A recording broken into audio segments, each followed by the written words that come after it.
So yun po guys, and magandang araw po ulit sa lahat, especially po sa mga charity viewers po dyan ng PB Team at sa lahat po ng mga sobrang nagpamahal kay Krishna Peking Koreana at kay Sir Paul Pugong Biyahero. So another topic po yung pag-uusapan po natin sa video po na ito. Mula pa rin po ito sa naging vlog ni Krishna nung umakyat nga po siya ng bundok kasama ng kanyang mga ate. Habang naglalakad nga po siya is nagkakwento nga po siya ng mga nangyari nga po sa kanya, mga nakaraan nga po niya.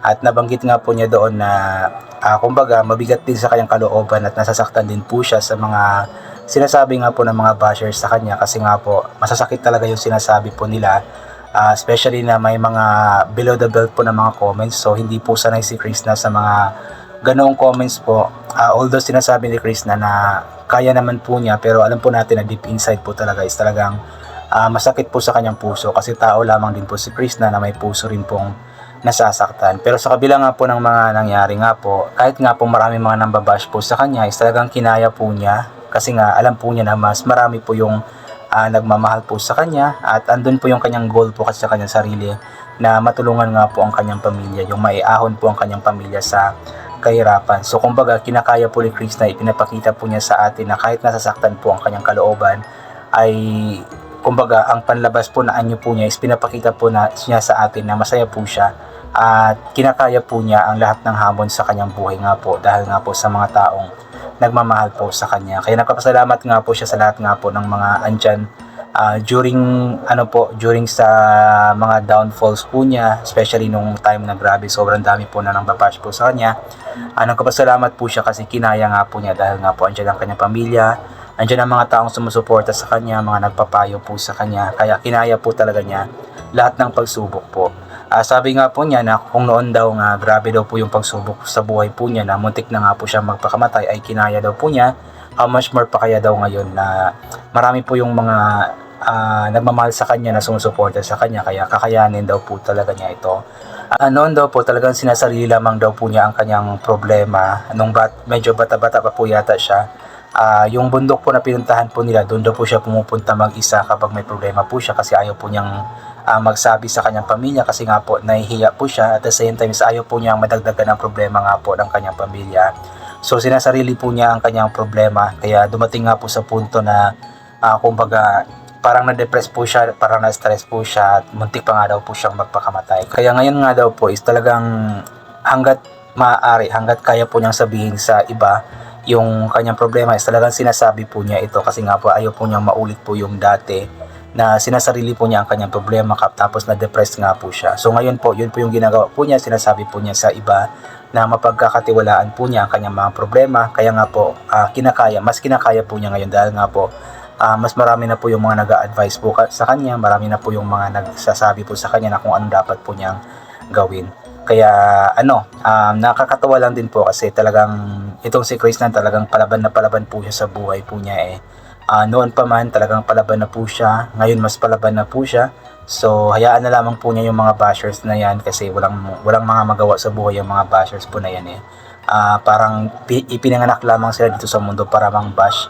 Kaya isipin na lamang lagi ni Krishna yung kanyang pamilya, yung mga taong nagmamahal po sa kanya, although may mga bashers po or may mga bashers po siya, pero mas marami naman po ang nagmamahal po sa kanya. At sana wag na siyang bumalik po sa dati na yung problema po niya sinasarili po niya kasi nga po talagang ma-depress po siya, magkakaroon po siya ng depression, sobrang ma-stress at mas okay po talaga na yung mga problema po natin sa ating buhay is hindi po natin sinasarili, dapat sinasabi po natin ito sa iba, ibinabahagi po natin sa iba, of course dun sa mga taong mapagkakatiwalaan din po natin, especially kapag medyo medyo grabe na po yung problema. So yung mga taong alam po natin na makakatulong po sa atin, especially pagdating sa mga payo, is doon po natin sabihin, kumbaga para mabigyan po tayo ng guidance ba kasi mahirap po yung sinasarili yung problema, baka matulad po tayo kay Krishna na muntik na nga po siyang magpakamatay.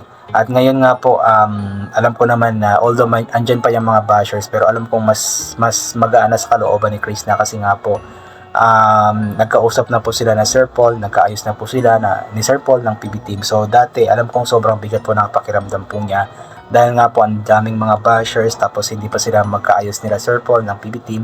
Pero ngayon nga po kumbaga nabawasan na po yung kanyang bigat sa pakiramdam. Ang nanatili na lamang po is yung mga bashers po na iyan At yung bigat ng pakiramdam po niya dahil nga po sa hindi nila pagkakaayos ni Sir Paul dati at ng PB team is nawala na po yun kasi nga po nagkaayos na po sila.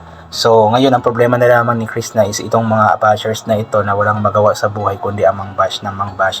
Kaya pag-pray po natin na sana tumigil na ang mga bashers po na ito. And of course, ipag-pray po natin yung tagumpay po ni Chris na kasi yung tagumpay po ni Chris na is hindi ito tagumpay para sa kanyang sarili kundi tagumpay po para sa kanyang pamilya. Kaya ipag-pray po natin always po ang tagumpay po ni Chris na sa career po na kanyang tinatahak po ngayon at yun nga po ang pag-vlog. So ito po basahin po natin yung ilan po sa mga komento. Mula kay Marilu Likudan, ayan, Sir Paul ang nagsabi sa'yo, ituloy mo ang vlog para sa pangarap mo, para sa pamilya mo, yun ang lakas mo para lumaban ka sa buhay mo. Nandyan parents, kapatid at mga kuya mo sa PB team, lalo na kay Sir Paul, tinutulungan ka niya.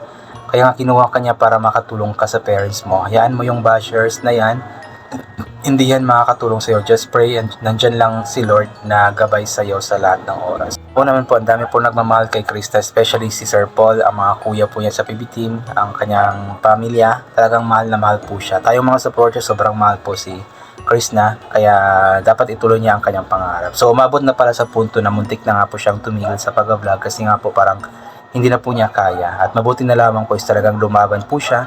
At dahil po yun sa mga taong nag-advise nga po sa kanya na mga tama po niyang gawin. Ayan. Helen Siva, yan gusto ko sa'yo Chris, dapat maging strong ka sa lahat. Ngayon ka pa nasusuko na marami ng taong gumagabay sa'yo. Gandang alalayan ka kahit di mo sila kilala. Dapat pray ka lang, nagabayan ka lagi sa lahat ng mga plano mo. God bless at ingat lagi. Oo nga po. Tama nga po ito. Dapat mas lalong lumaban nga po si Chris na ngayon kasi nga po marami na pong taong nagmamahal, gumagabay nga po sa kanya. Unlike nga po dati na talagang sinasarili lamang po niya ang kanyang problema, wala siyang sinasabihan. Pero kinaya po niya yun, nalatpasan po niya ang mga problema po na iyon. So how much more pa kaya ngayon, di ba? Na marami na po yung mga taong nagmamahal, sumusuporta, gumagabay nga po sa kanya. Mary Canque Asuncion, good morning Ma'am Chris na. Kung naakay problema nga dako na attorney na libre mag-advise, ayaw idibdib ang mga basher kaya wala na sila kaila sa imo. More bless Ma'am Chris na. Tapos na akay pamilya na totoo na nagmahal sa'yo, basta bahala si God sa future ni mo, God bless. So yun po, i-translate po natin sa Tagalog po yung sabi ni Ma'am. Sabi po niya na kung meron daw pong problema si Chris na malaki, meron daw pong attorney na libre mag-advise nga daw po. Huwag daw dibdibin yung mga bashers kasi wala daw silang alam kay Chris daw. Hindi po nila kilala si Chris na ng lubusan. And andyan din po ang kanyang pamilya na totoong nagmamahal nga po sa kanya. So ibig sabihin siguro ni Ma'am dito is yung mga guidance counselor po na mga attorney or mga abogado po. Opo, marami pong mga ganoon na nag-a-advise po sa mga taong malaki yung problema. Pwede rin pong dumapit si Chris na po doon kung hindi na po talaga niya kaya. Lelibet Dinila, ay salamat na kapag-upload ka na rin Langga Chris na naik ako sa kwento mo. Kung pwede lang ihag kita ng mahigpit. Kaya ang lahat na yan ay gawin mong motivation para magsikap at sino bang tao yan nagpalakas ng loob mo. Salamat sa iyo. Yes, laban lang sa buhay Langga Chris na yan. Maraming mga tao nagpalakas po ng kanyang loob pero mayroon siyang special na binanggit po doon na hindi po niya pinangalanan. Sabi po niya na alam na daw po ng taong yun kung sino po siya. Na talagang andun po ang taong iyon, hindi siya binitawan nung mga times nga po na sobrang down po ni Chris na dahil nga po sa mga nangyari pong problema. Puriza Rebalios, ayan. Tama yan Chris na, kinaya mo nga sabi mo dati, ngayon pa kaya kung baga sisiw na lang yung mga problema na naranasan mo ngayon kung ikumpara mo sa dati, kaya tuloy mo lang ang buhay, lagi ka lang hihingi ng gabay sa ating mahal na Panginoon sa bawat gawain mo or pinapangarap mo. Ang Diyos ang mapagbigay sa bawat hiling mo, huwag mo lang kalimutan ang magdasal lagi. Huwag mong pansinin ang mga toxic sa buhay mo, ituloy mo Chris na yung pag-aaral mo kasi isa mo rin yan sa data sa sarili mo. Kahit saan ka pumunta at makarating sa kung saan man mapadpad na lugar. God bless you always, Chris na. Ayan, regarding po sa pag-aaral ni Chris na, abangan po natin kung ano ba yung magiging decision po niya. Pero nasabi na po niya na medyo mahihirapan po siya kung mag-aaral po siya.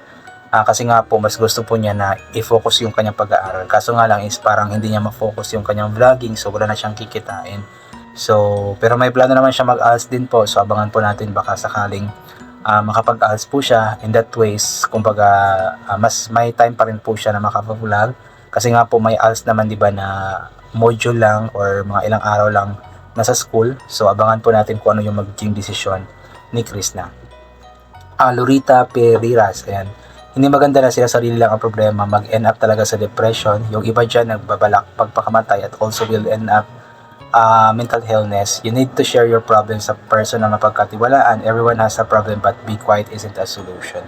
Yun nga po yung nangyari kay Chris na na-depress nga po siya at muntik na nga pong magpakamatay. Ako nga din po nung February 29 po is na-scam po kasi lahat ng pera ko. So sobra po akong na-depress. Siguro kung sinarili ko yung problema po na iyon, panigurado po akong di ko alam kung ano yung possible na mangyari sa akin kasi muntik na talaga. Buti na lamang po is marami pong, kumbaga that time kasi is naka-online po ako at may mga nagchat-chat sa akin. So naibahagi ko, na share ko sa kanila yung mga nangyari at na-advise nga po sila sa akin. Kaya nagpapasalamat po ako sa kanila dahil nga po walang nangyaring masama sa akin dahil nga po sa mga advices nga po nila. At marami po akong aral na napulot po dahil sa mga bagay po na iyon. Kaya thank you so much po sa lahat ng mga andyan po nung time na ganoon po yung nangyari sa akin. So anyway po, I think hanggang dito na lamang po muna itong gagawin ko na reaction video. God bless po and bye for now po.